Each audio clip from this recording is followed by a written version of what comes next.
Bismillahirrahmanirrahim. Assalamualaikum warahmatullahi wabarakatuh.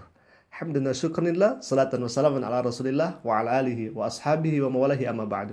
Sahabat Tasik Ngaji, semoga semuanya ada dalam lindungan Allah Subhanahu wa taala dan semoga semuanya diberikan kesehatan oleh Allah Subhanahu wa taala.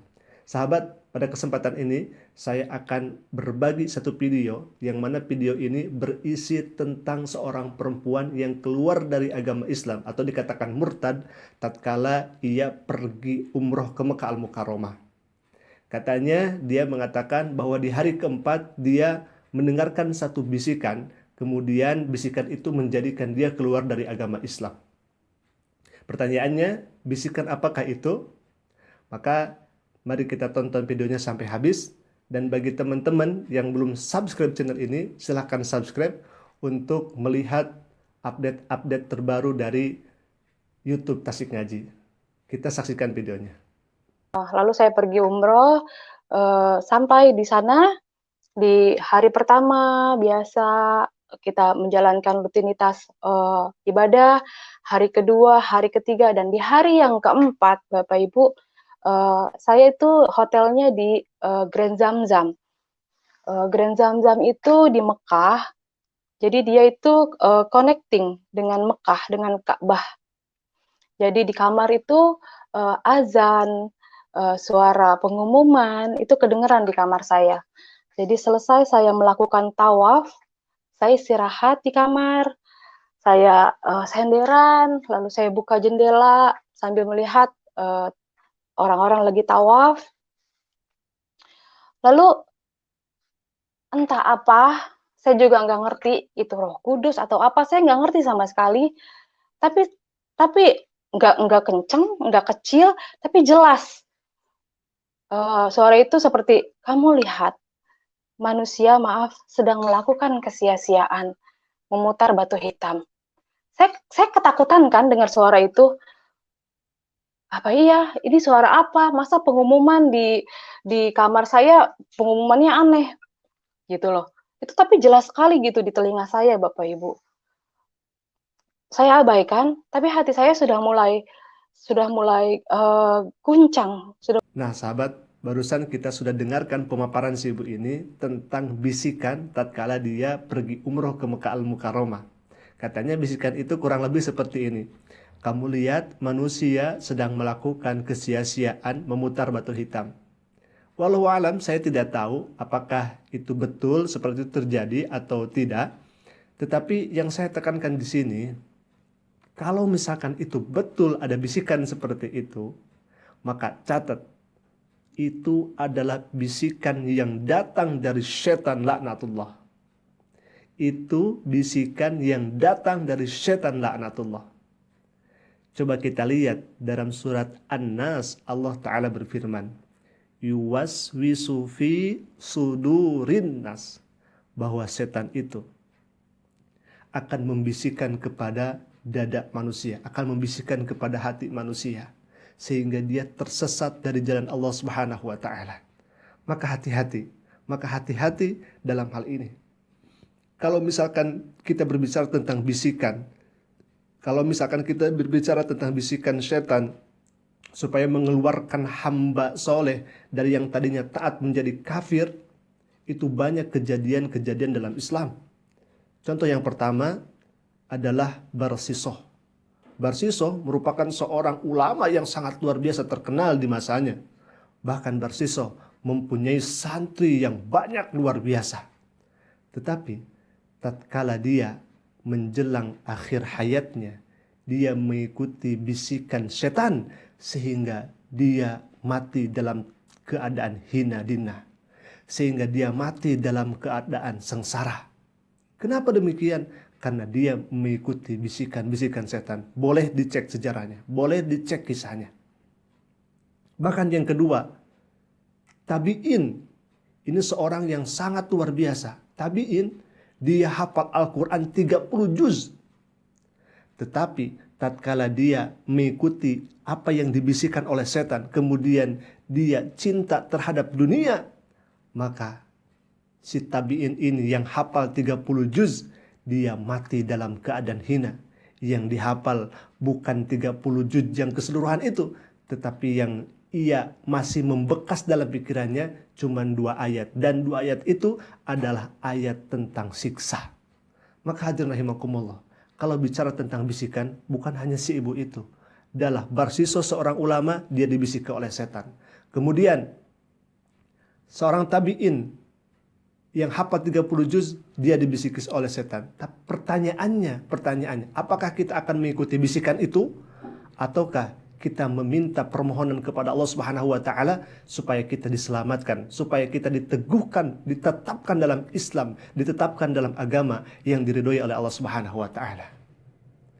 Semakin menarik sahabat, kita akan lanjutkan videonya. Mulai galau. Karena saking saya penasarannya, saya turun lagi. Jadi hotelnya itu hotel, terus mall, terus jalan aja sedikit itu Mekah.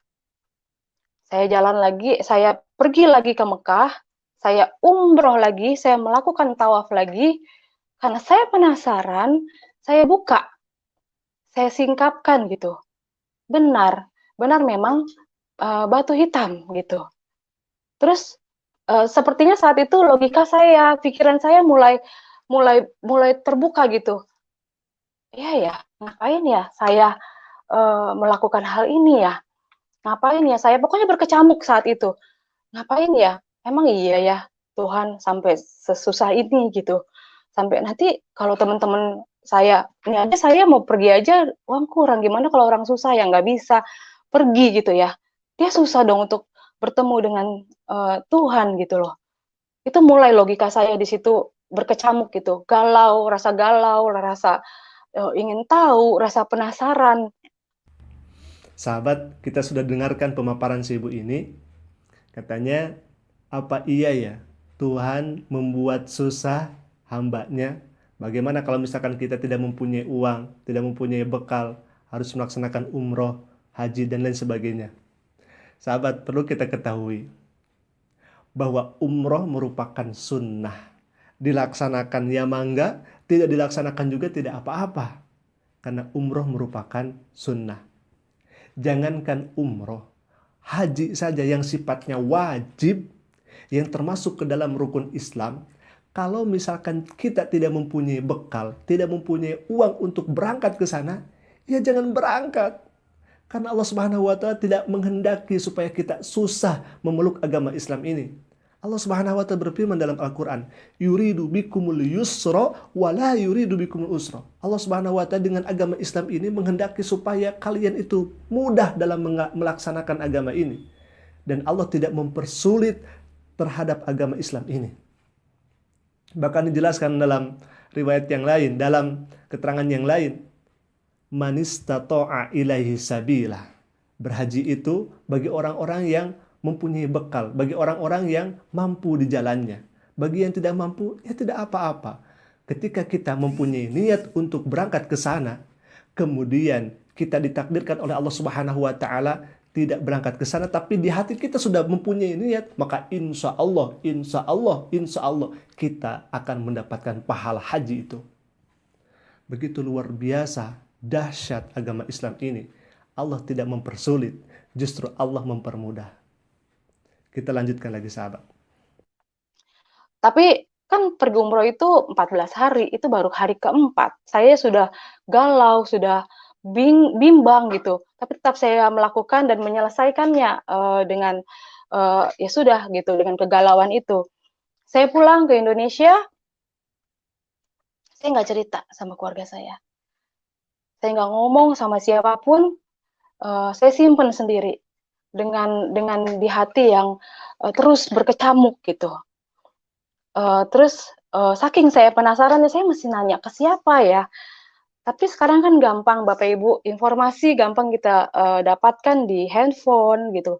Lalu saya buka handphone, saya cari di YouTube gitu. Saking saya penasarannya, ada nggak guru besar, Pak Kiai dari Muslim masuk ke Kristen gitu. Saking saya penasarannya.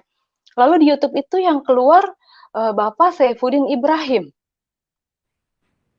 Nah sahabat, barusan kita sudah dengarkan pemaparan si ibu ini, katanya dia galau karena adanya bisikan-bisikan itu.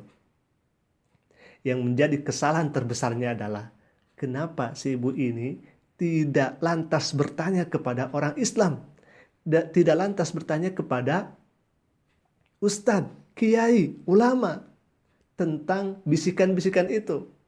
Tentunya kalau dia berangkat kepada ustadz, kepada ulama, kepada kiai, maka keadaan yang seperti itu akan diluruskan, akan dijelaskan, dan si ibu ini akan terhilang dari kegalauannya, kemudian dia akan berpegang teguh kepada Islam. Tetapi yang disayangkan, si ibu ini malah datang ke pendeta. Si ibu ini malah bertanya kepada pendeta, melihat video-video pendeta, dan dia tidak mengklarifikasi kepada Islam tentang kegalauannya ini. Kalau misalkan dia bertanya kepada ustadz, kepada ulama, kepada kiai, pastinya hal yang semacam ini akan terselesaikan dengan mudah. Itu sahabat. Kita lanjutkan videonya. Di situ beliau sedang mengajar, sedang menerangkan bagaimana Muslim, bagaimana Kristen, di situ sedang menjabarkan gitu. Sepertinya saat itu tuh kok keingintahuan saya itu besar sekali. Saya ambil pulpen, saya ambil kertas gitu, saya ikutin gitu perbedaannya. Islam ini, Kristen itu, Yesus itu mengajarkan kasih. Kalau kamu ditampar pipi kanan, kamu kasih pipi kiri. Bergetar hati saya mendengar itu. Merinding rasanya. Sahabat, si ibu ini mengatakan bahwa Yesus itu mengajarkan kasih. Tadi disebutkan, kalaulah engkau ditampar pipi kananmu, maka berilah olehmu pipi kirimu. Kemudian si ibu ini bergetar, kagum, takjub. Pertanyaannya, kemana saja si ibu ini? Kemudian dia tidak membaca isi Al-Quranul Karim. Dia tidak memahami ayat-ayat Al-Quranul Karim. Sebetulnya sangat banyak ayat-ayat yang menjelaskan tentang rahmatan lil alamin, tentang kasih sayang. Bahkan Allah Subhanahu wa taala berfirman dalam surat Al-Anbiya itu, "Wa ma arsalnaka illa rahmatan lil alamin." Muhammad, engkau tidaklah aku utus ke muka bumi itu kecuali untuk rahmat lil alamin, kasih sayang bagi seluruh alam. Bahkan dalam surat Maryam pun juga Allah Ta'ala berfirman. Dalam surat At-Taubat 128, At-Taubat 61. Kemudian surat Ali Imran 159 mengatakan bahwa agama ini adalah agama rahmatan lil alamin, adalah agama kasih sayang. Bahkan sendiri Nabi SAW berkata, barang siapa yang tidak menyayangi, maka Allah tidak akan menyayanginya. Begitu indahnya, begitu luar biasanya agama Islam ini. Bahkan Nabi sendiri yang mengajarkan untuk silaturahim. Sil itu menyambungkan, ar-rahim adalah kasih sayang. Maka kalau misalkan menyebutkan agama Islam adalah agama yang bukan kasih sayang, itu sangat salah luar biasa. Justru agama Islam itu mengajarkan kasih dan sayang. Dalam surat Al-Fatihah ayat pertama, Allah Subhanahu wa taala berfirman, Bismillahirrahmanirrahim, dengan menyebut nama Allah yang Maha Pengasih lagi Maha Penyayang. Ini Yesus ini yang teman saya bilang itu tuh. Terus maaf, di ajaran agama saya yang dulu di Muslim, kalau menikah itu boleh lebih dari 3 kali. Jujur saya nggak sanggup gitu loh sebagai seorang wanita. Nggak mau lagi juga di madu. Lalu di kekristenan itu diajarkan menikah itu sekali seumur hidup. Wah, dahsyat nih. Sahabat, barusan si ibu ini mengatakan bahwa dalam Islam boleh nikah lebih dari 3 kali. Saya sebutkan, iya betul, dalam Islam boleh nikah lebih dari 3 kali. Kenapa? Karena itu merupakan hukum Allah Subhanahu wa taala. Boleh menikah lebih 3 kali dan tidak boleh menikah lebih dari 4 kali. Karena itu ada dalam Al-Quranul Karim. Kenapa demikian? Karena wanita itu merupakan hal yang sangat luar biasa istimewa, mulia di hadapan Allah Subhanahu wa taala.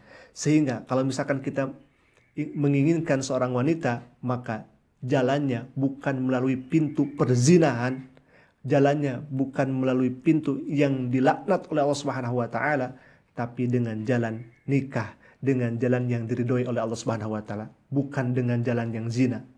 Ketika dia berzina kemudian dia mempunyai anak dan tidak dinikahi, nauzubillahi min dzalik, berarti dia sudah melecehkan harga wanita. Tetapi dalam Islam ada yang namanya pintu pernikahan. Justru wanita dimuliakan oleh Allah Subhanahu wa taala. Dan satu lagi catatannya pemirsa, satu lagi catatannya harus dicatat oleh ibu ini. Kalau misalkan ibu tidak kuat untuk dimadu, ibu bisa langsung berkata kepada suami ibu, "Wahai suamiku, kalau saya dimadu, saya tidak akan kuat. Saya tidak akan bisa. Maka engkau jangan menikah lagi dengan orang lain selain diriku." Apakah itu boleh? Boleh. Tidak apa-apa mengajukan seperti itu.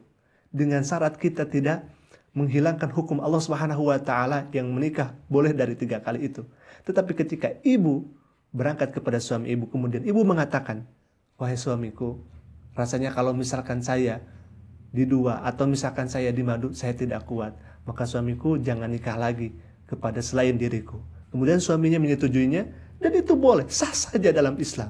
Tidak apa-apa. Kemudian ibu tidak akan dimadu untuk selamanya. Masya Allah, boleh, tidak apa-apa.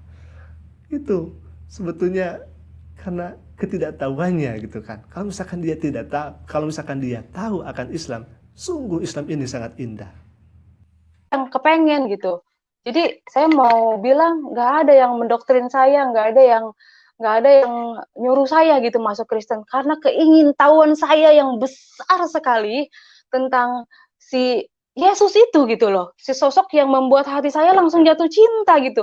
Kok bisa ada orang ditampar pipi kanan suruh ngasih pipi kiri gitu loh. Wah, saya semakin penasaran gitu loh.